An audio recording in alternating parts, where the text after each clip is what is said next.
As always, it is a pleasure to present the Sanctuary Sunday School to you. And this week's subject is Jesus seals the new covenant. Now, when we think of the covenant and the law, we think about the covenant with Abraham and the law, the Mosaic law, and all of those things. But Jesus is more powerful than Abraham. Jesus is greater than Moses. And so he brought in a new covenant. And we talked about last week how Jesus instituted the new covenant. But now we see how he sealed it. And he sealed it in his very own blood. Now, we were at the time of the feast where the Jewish people were allowed to release a prisoner. Now, at this time, the world was under Roman rule. So Pilate is a Roman governor who is over the Jews in that area. And so he had the authority to release a prisoner, but he asked them, who did they want released? And so now we have this man, Barabbas. Barabbas is a bad guy, a really bad guy, where he's killing, he's stealing and all of this stuff. So Barabbas needed to be in jail. And then they also had Jesus. So when Pilate asked them, he said, well, who do you want me to release? They said, release Barabbas. And so then he said, okay, well, then what do you want me to do with Jesus? And they said, crucify him. Now, mind you, Pilate is a Roman governor, which means that he worships idol gods. He's a heathen. He doesn't even worship or recognize the one true and living God. And he said to them, but what did he do? Okay, why do you want to crucify him? And it says that the crowd, they got even more adamant about it. Crucify him. We said crucify him. And they wanted him dead. And so Pilate knew that the crucifixion of Jesus was not because he did anything. It was just out of envy and out of evil, and that the leaders wanted him dead. And so he went ahead and he released him anyway at their request. So Pilate released Barabbas, who was this murderer, and they crucified Jesus. And then the lesson talks a little bit about the details of the crucifixion. And it says there was a superscript there that said the King of the Jews. And that was put there in mockery, that he was the King of the Jews and they were crucifying him. And in doing that, it's funny, they thought that they were stopping him. But in actuality, his crucifixion is what sealed his position as the king of not only the Jews, the king of the world, the Son of God. Because what they didn't realize was that with his crucifixion, he would rise with all power. And so we see this is where he did it. And it talked about how it was the 6th hour to the 9th hour. And the 6th hour is a noon, 12 o'clock, the brightest part of the day.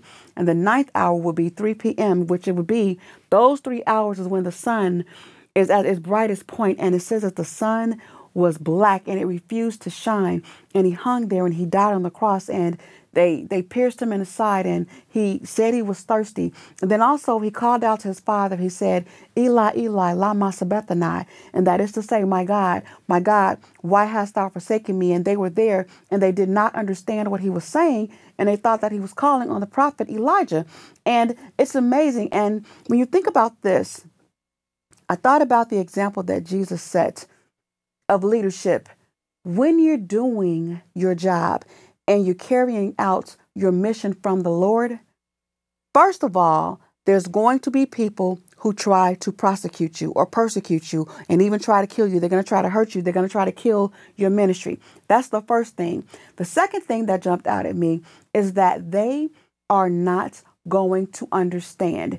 When you say something, when you do something, people who are not in your position, people who were not giving the assignment and the commission that you were given, they are not going to get it. When you say one thing, they're going to hear something else.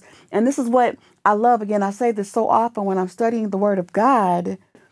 Every time something else jumps out at me. So when Jesus was talking to his Father, he wasn't even talking to them. And they're all in Jesus and God's business in their conversation, trying to figure out. And they're thinking that Jesus is calling on one of the prophets to save him. And Jesus is talking to his Father. See, sometimes when you are in a position of agony, When your ministry is being attacked, when your Christianity and your salvation is being attacked, you've got to talk to your Father. And the people around you are not going to understand. They're not going to get it. And that's okay, because you're not talking to them anyway. You are on assignment from the Father. And there comes a time when you have to go directly to Him. Talk to your Father so that you will know what it is that is required of you, and so that you will have the strength to stand and go through it and endure, just as Jesus endured the cross.